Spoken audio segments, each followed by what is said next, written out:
السلام عليكم ورحمة الله وبركاته. مرحبا بكم أعزائي المتابعين.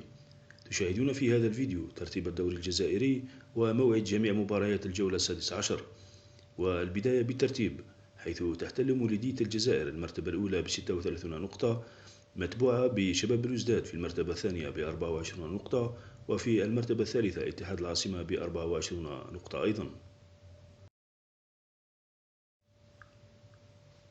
فيما نجد في المرتبة الرابعة عشر أولمبي شلف ب14 نقطة، وفي المرتبة الخامسة عشر ترجي مستغانم ب9 نقاط، وفي المرتبة الأخيرة مولودية البيض ب6 نقاط. أما مباريات الجولة 16 فتكون كما يلي: مباريات يوم الجمعة 23 جونفي 2026، ترجي مستغانم أولمبي أقبو، أولمبي شلف نادي بارادو، وفاق سطيف اتحاد خنشلة، ونجم بن عكنون يواجه مولودية وهران يوم السبت 24 جونفي على الساعة 2. في حين مستقبل الرويسات يواجه شبيبة الثورة يوم السبت 24 جونفي على الساعة 2، وشباب قسنطينة ضد مولودية البيض يوم السبت 24 جونفي على الساعة 5.